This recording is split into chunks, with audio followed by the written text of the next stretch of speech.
Bismillahirrahmanirrahim. Pada suatu hari Rasulullah SAW ditemui oleh malaikat Jibril. Rasul pun bertanya, "Ada apa wahai Jibril?"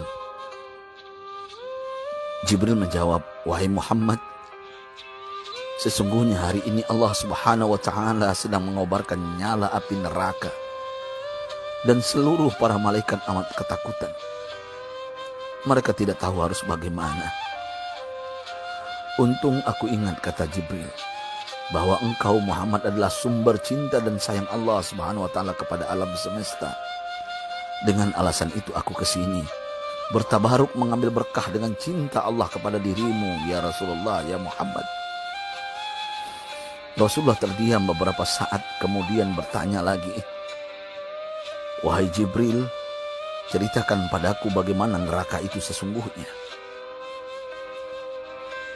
Jibril menjawab, "Wahai Muhammad,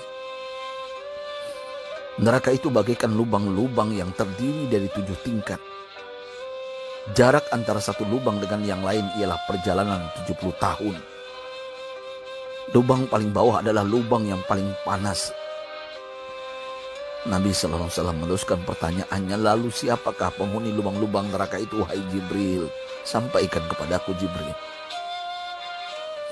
Jibril menjawab, "Lubang yang paling bawah diciptakan untuk orang-orang munafik.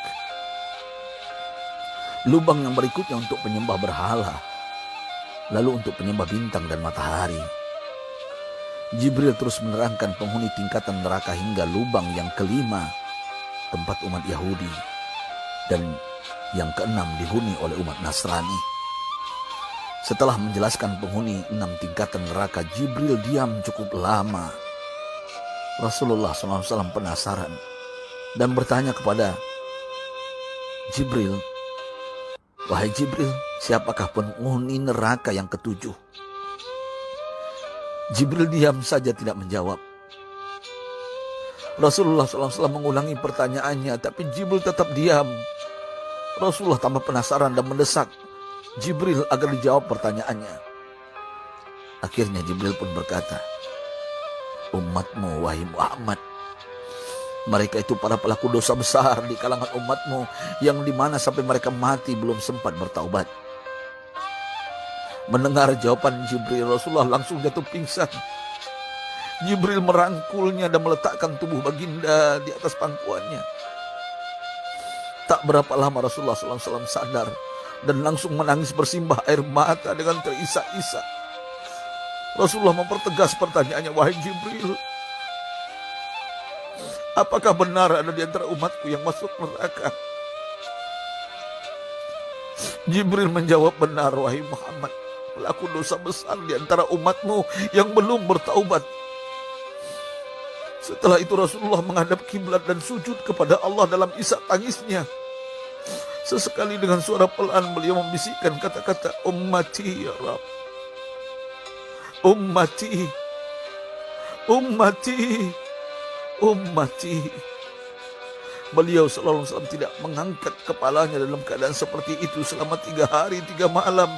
Kecuali setiap Bilal bin Rabah mengumandangkan azan, barulah beliau bangkit untuk menjadi imam. Dan setelah itu kembali sujud lagi. Pada hari ketiga Abu Bakar menyadari hal ini. Beliau mengetuk pintu Rasulullah dan mengucapkan salam 3 kali, namun tidak terdengar jawaban. Abu Bakar sedih dan berseru di hadapan pintu Nabi besar Muhammad SAW, "Apakah ada jalan untuk masuk ke rumahmu ya Rasulullah?" Tetap tidak ada jawaban. Di jalan Abu Bakar bertemu sahabat Umar. "Mengapa engkau menangis, wahai Abu Bakar?" kata Umar. Abu Bakar menceritakan keadaan Rasulullah SAW. Maka Umar pun melangkah menuju rumah Rasulullah dan terjadilah hal yang sama. Umar pun pulang dan menangis. Di jalan Umar bertemu sahabat Salman Al-Farisi. Dengan terisak Umar bercerita kepada Salman hingga membuat dia amat sedih, namun tidak berani mengulangi hal yang sama. Salman melangkah menuju rumah Fatimah radhiyallahu anha dan menceritakan hal itu. Setengah berlari Fatimah menuju rumah ayah tercinta dan mengetuk pintu sambil mengucapkan salam. Mendengar suara lembut putri tercinta, sejuklah dada Rasulullah. Beliau bangkit dari sujud dan membuka pintu. Alangkah terkejutnya Fatimah melihat Rasulullah, ayah tercinta, amat kurus dan pucat. Fatimah memeluknya lalu menangis, "Wahai ayah, apa yang terjadi? Mengapa engkau amat sedih seperti ini?" Rasulullah kembali menangis dan berkata dengan suara lirih, "Wahai Fatimah, belahan jiwaku, bagaimana mungkin aku tidak sedih sedangkan Jibril mengatakan akan ada kelak umatku yang akan masuk neraka." Subhanallah, betapa besar cinta Rasulullah kepada kita umatnya.